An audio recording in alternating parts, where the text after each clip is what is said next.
जय हिंद एवरीवन। तीन टॉपिक के ऊपर हम लोग बात करने वाले हैं कि सीजीएल का जो रिजल्ट आ गया इसके बाद क्या इफेक्ट पड़ेगा एमटीएस एग्जाम की कट ऑफ के ऊपर। क्या आपको दूसरा अटेम्प्ट देना चाहिए बिकॉज काफी लोगों के 85 से कम मार्क्स हैं, तो थोड़ा सा चांस कम है उधर। मैं सच बोल रहा हूँ, बिल्कुल मतलब फ्रंटली बोल रहा हूँ, आपको झूठी तसल्ली वाले काम नहीं, बिकॉज लास्ट वीडियो मैंने आपको ये सब बातें कर ली थी, कितनी कट ऑफ रहेगी क्या रहेगा। तो और तीसरा ऑप्शन ये कि बैकअप ऑप्शन के रूप में, मतलब तीसरा जो पॉइंट है वो ये है कि बैकअप के रूप में आप लोग क्या ऑप्शंस देख सकते हो।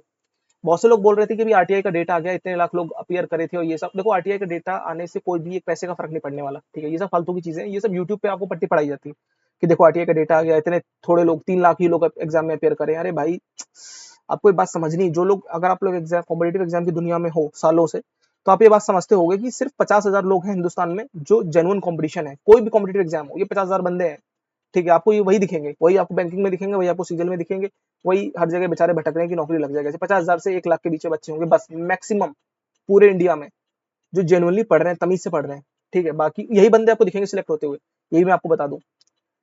तो आरटीआई का डेटा कोई काम का नहीं है। 3 लाख लोग बैठ रहे हैं, 4 लाख लोग अपेयर कर रहे हैं, 10 लाख लोग अपेयर कर रहे हैं, कोई भी एक पैसे की इसमें कोई सेंस नहीं है। आपको बस आरटीआई का डेटा दिखा के ना वो यूट्यूब पर वीडियो बनानी रहती है, कुछ ना कुछ की, अच्छा हाँ ये देखो ये नया फैक्चुअल डेटा, ये थोड़ा सा मतलब जो ऊपर लिखा रहता है आरटीआई में कि हाँ भारत सरकार और ये सब सरकारी चीजें।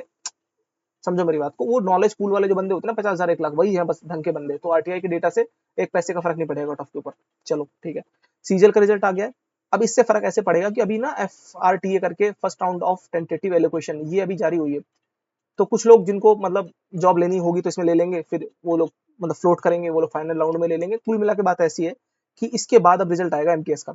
तो अगर उसमें एसएससी वालों ने अपनी बात पर अगर वो लोग अटल करेंगे कि हम लोग एफआरटीए अप्लाई करेंगे, तो फायदा मिलेगा बच्चों को। अगर एफआरटीए लागू नहीं करा तो वही बात हो जाएगी कि बकरा निकालने गए थे, ऊंट अंदर घुस गया।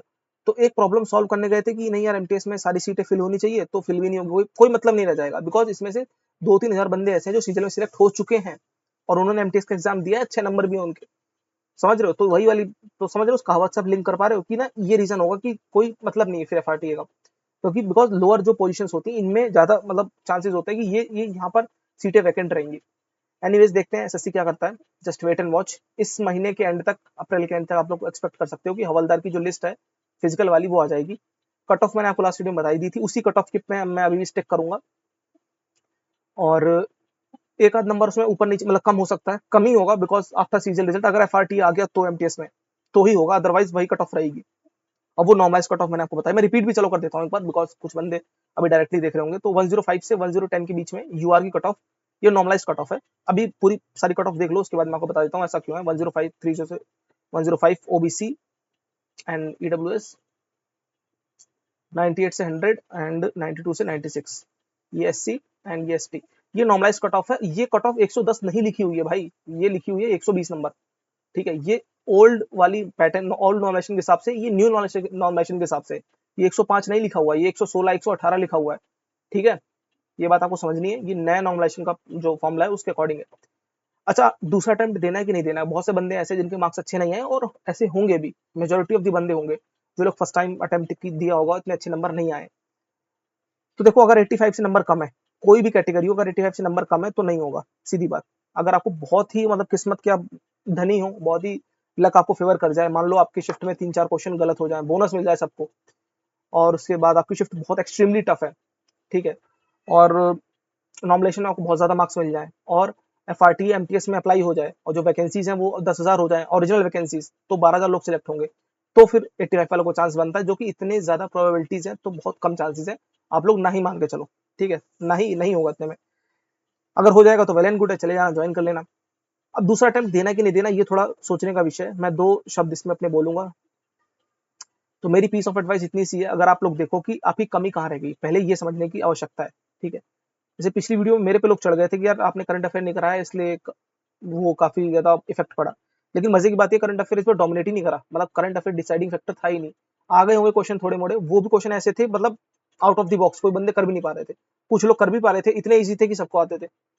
तो कहने का मतलब ये, करंट अफेयर डिसाइडिंग फैक्टर नहीं था, डिसाइडिंग फैक्टर था स्टैंडर्ड क्वेश्चंस। और बहुत से लोगों की ये गलतियां रही, कॉमन गलतियां ये रही है कि उन लोगों ने ओवर अटेम्प्ट कर दिया।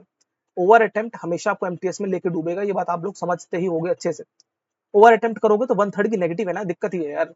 समझो, अगर आपने मान लो जोश जोश में आके 22 क्वेश्चन या 23 क्वेश्चन अटेम्प्ट कर दिया एमटीएस में, मतलब जीके में, आ रहे पार, अब तो मेरा होएगा या तो फिर नहीं होगा, तो खतरा है भाई। अगर मान लो टफ शिफ्ट आ गई तो आपने 12 से 14 क्वेश्चन अगर आपने तमीज से कर दिए तो वहां पर अपने इमोशंस को कंट्रोल करना है, ना कि 22-23 क्वेश्चन करने हैं। बस यही यही की एक कमी है, मैं बता रहा हूँ आपको। आपके पास आंसर की होगी ना, आप लोग देख लेना जाता है आंसर की आपके पास है, ना घोड़ा दूर है ना मैदान दूर है, आपके पास आंसर की, उसमें जाके मैच कर लो मेरी बातों को। स्टैंडर्ड क्वेश्चन मतलब जो आपके लूसेंट में गिवन है, जो घिसे पिटे क्वेश्चन है, रिपीटेटिव क्वेश्चन है, वो आपने गलत करे। 12 से 14 क्वेश्चन अगर आप लोग कर लेते, और इंग्लिश जो कि इस बार कंपेरेटिवली मतलब ठीक है, लास्ट ईयर से तो टफ ही है।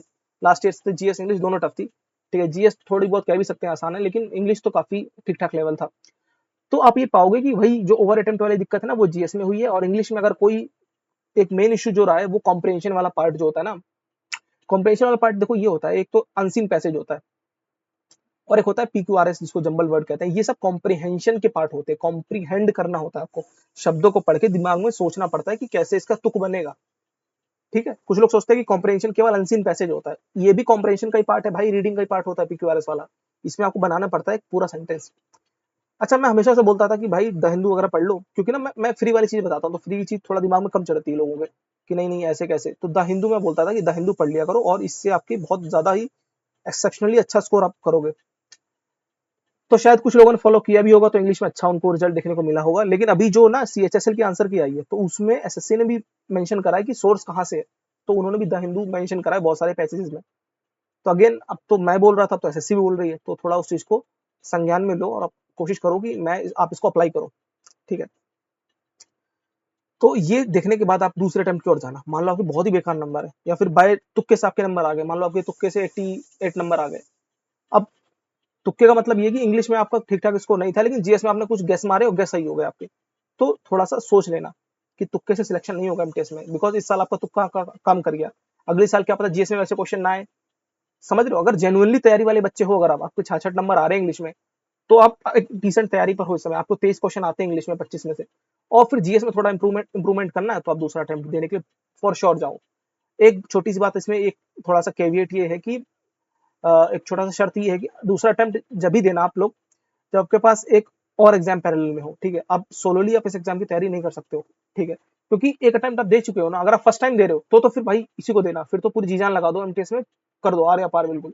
उसके बाद कोई दूसरे बड़े एग्जाम के डायरेक्ट प्रिपरेशन करना, लेवल 6 लेवल 7 या लेवल 10 की जो अपने यूपीएससी वाले होते हैं, फिर डायरेक्टली उसी पे जाना, फिर इधर भटकने की कोई आवश्यकता नहीं है सीजल वगैरह में। अगर नहीं है तो पैरेलल में कोई मैक्सिमम 2 एग्जाम ले लो जो कि मिलते जुलते हो। अब ऐसा मत करना कि आपने एमटीएस ले रखा है, ठीक है, और फिर पैरेलल में आपने रेलवे ले लिया, मतलब बैंकिंग ले लिया, और आपने ले लिया यूपीएससी का सिविल सर्विसेज। आप सोच रहे हो कि ये कॉम्बिनेशन बना, ये बहुत ही वाहियात कॉम्बिनेशन है, ठीक है। मैंने देखा था, मेरे एक बहुत ही क्लोज फ्रेंड ने मतलब ऐसा कॉम्बिनेशन करा था फिर तैयारी के दौरान 2020 में। तो ये बहुत ही बकवास कॉम्बिनेशन होता है। तब तो एमटीएस में दो पेपर होते थे, कोई लॉजिक नहीं है इसका ना, मतलब समझ रहे हो कितनी डिफरेंट डिफरेंट लेवल की जॉब्स हैं, और कोई मैच भी नहीं है इसमें। यूपीएससी में तो हालांकि थोड़ा बहुत मैच है भी, लेकिन मैं नहीं मानता उतना, क्योंकि उस समय ना इसमें ना मैथ्स भी आती थी एमटीएस में, मैथ्स और रीजनिंग, तो कोई लॉजिक नहीं था। तो ऐसा पैटर्न मत रखना, यूपीएससी भी बैंक भी एमटीएस भी मिलती जुलती चीज रखना है। एमटीएस कर लिया आपने, और जैसे मैं भी देख रहा हूँ ना, कुछ स्टेट में जॉब्स निकलती हैं, जैसे कि मतलब मैं आपको हरियाणा का बता सकता हूँ। जैसे हरियाणा में सीईटी करके एग्जाम होता है, जो ना वो वाली होती है, क्या बोलते हैं उसको, ट्रिपल एससी की नहीं जॉब होती है, मतलब स्टेट सबऑर्डिनेट सर्विस कमीशन जो होता है, चाहे वो यूपी का हो, चाहे वो हरियाणा का हो, हिमाचल प्रदेश हो, उत्तराखंड का हो, तो वो जो स्टेट वाली जॉब्स होती है ना, उसको पैरेलल में ले लो एमटीएस के साथ, ठीक है। अगर आपकी मैथ स्ट्रॉन्ग है तो बैंकिंग और एसएससी, तो फिर कुछ है ही नहीं यार। अगर मैथ स्ट्रॉन्ग है ना, तो nothing like that, bank SSC और पैरेलल में एमटीएस, वेल एंड गुड।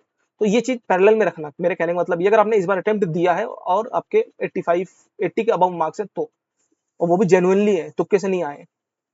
अच्छा, एक एक तीसरा पॉइंट और आपको समझना है कि थोड़ा ना बैकअप ऑप्शन इस बार, मतलब मेरे कहने पर आप लोग प्लीज इसको कर लेना कि ना, मास्टर्स के लिए आप लोग अप्लाई जरूर करना, क्योंकि मैंने पिछली वीडियो में बताया था आपको, लास्ट टू लास्ट वीडियो, इससे पहले कट ऑफ की उससे पहले वाली वीडियो को जरूर देखना आप लोग।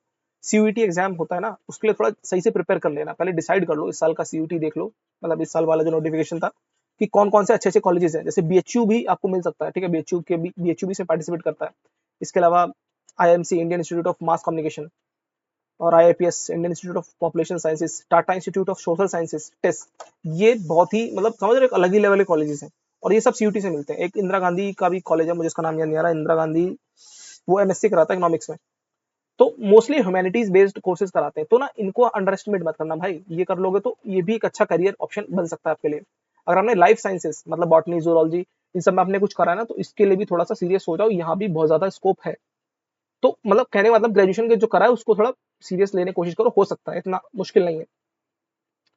बाकी कॉलेजेस के आप लोग डीप में जाके इसकी रिसर्च कर लेना, पैरेलल में बैकअप में इसको भी रखना है यार, क्योंकि ना कुछ भी मतलब समझ रहे हो ना, जो लोग काफी ज्यादा अटेम्प्ट दे चुके हैं, काफी पुराने हो गए हैं जिंदगी में भी और कंपटीशन में भी, तो आप लोग थोड़ा इसको भी कंसिडर करो। स्कॉलर मतलब ये जो एकेडमिक वाला जो दिशा है ना, ये भी इतनी बुरी नहीं है, ठीक है। इसके बाद आप लोग मास्टर्स करने के बाद पीएचडी में भी एनरोल कर सकते हो, ठीक है। और यूट्यूब के बहकावे में मत आना ना, यूट्यूब में बड़ी, एक तो यूट्यूब इतनी गंदी चीज है ना, मैं अभी रिसेंटली देख रहा था, बिकॉज मेरी जो सिस्टर है वो पीएचडी कर रही है, तो मतलब वो प्रॉपरली पीएचडी कर रही है, वो थर्ड ईयर में मतलब वो है। तो उनका मैं ऐसे देख रहा था कि वो कहती है पीएचडी में बहुत ज्यादा स्कोप है, इंडिया में इतना पता नहीं है। तो मुझे लगा कैसे पता नहीं, मतलब क्या है कि ना इतनी ज्यादा मिसगाइडेंस है लोगों के बीच में, और अच्छे अच्छे प्रोफेसर जो है ना वो बोल रहे हैं कि इंडिया में पीएचडी की वैल्यू नहीं है, हर कोई कर रहा है, हर दूसरा तीसरा आदमी कर रहा है। तो ये चीज ना थोड़ा मतलब बेकार से लगती है मुझे, कि लोग अच्छे कॉलेज से करते हैं तो अच्छा परफॉर्म भी करते हैं, ठीक है। तो वो मतलब सीडीआरआई से मतलब शायद उनकी फेलोशिप वगैरह कुछ है, मतलब मेरी कजन सिस्टर है, मेरी सिस्टर तो वैसे नहीं है, तो मतलब जो थी उनकी शादी हो गई, तो कजन सिस्टर है वो कर रही है, तो उन्होंने ऐसा बताया मुझे। एनीवेज आप लोग इसको कंसिडर कर सकते हो, बाकी ज्यादा मुझे इसकी नॉलेज है भी नहीं पीएचडी की, तो इसको कंसिडरेशन आप लोग दे सकते हो। और बाकी एमटीएस के रिगार्डिंग जो मुझे बताना था मैंने आपको बता दी, और ये बैकअप ऑप्शन मुझे अच्छा लगा, तो इसलिए मैंने आपको मेंशन ये भी कर दिया है। और अनदर अटेम्प्ट आपको आपका जो भी इनपुट हो कि आपके कैसे मार्क्स आए, कुछ अगर आपको दुविधा हो तो आप लोग मुझे मेल भी कर सकते हो अटेम्प्ट के रिगार्डिंग, कि अगला अटेम्प्ट देना है कि नहीं देना है, अपनी पूरी स्थिति बताकर कि आज जैसे मेरी ये सिचुएशन है कि इतना मैंने स्कोर करा है। तो आप लोग इतना लास्ट तक अगर सुन रहे हो मुझे, तो रेक्सो एंटरप्राइजेस ये ईमेल आईडी है। मैं मतलब देर से थोड़ा लेकिन कर ही देता हूँ सबको रिप्लाई, अब इस बार तो मैंने मोस्टली सबको रिप्लाई कर दिया है, gmail.com, ठीक है। आपको अगर कंफ्यूजन है कि दूसरा अटेम्प्ट देना है कि नहीं देना, इतने मार्क्स आपके आ रहे हैं या कोई और एग्जाम प्रिपेयर करना है, जैसे बहुत से लोग ना स्टेनो का भी प्रिपेयर कर रहे हैं और सीजीएल का भी, तो वो लोग इसी दुविधा में है कि दे कि ना दे। तो देखो स्टेनो में क्या है ना, आपको शॉर्ट हैंड पे कमांड होनी चाहिए, प्रीलिम्स तो निकाल लोगे, कोई बहुत बड़ा चैलेंज नहीं है वो, लेकिन फिर शॉर्ट हैंड आपके लिए दिक्कत ना बने, क्योंकि उसमें फिर अच्छी खासी स्पीड होनी चाहिए, अगर 80 मांग रहे हैं तो 100 होनी चाहिए उसमें, तो वही है। तो आप लोग मेल कर सकते हो, बाकी कमेंट बॉक्स में भी डिस्कशन आप लोग चाहो तो कर सकते हो। और इफेक्ट कट ऑफ पे इफेक्ट जरूर पड़ेगा, बिकॉज सीजल का अगर एफआरटीए इन्होंने एमटीएस में कर दिया तो भाई बहुत ही अच्छी चीज हो जाएगी, बहुत ही किस्मत वाले आप लोग होंगे, बिकॉज इससे पहले ये नहीं था। तो आशा करता हूँ कि ये तीनों पॉइंट आपने सही से समझे होंगे, और मिलते हैं अगली वीडियो में। कोई डाउट हो तो कमेंट बॉक्स में जरूर बता दें। तब तक के लिए गुड बाय, जय हिंद।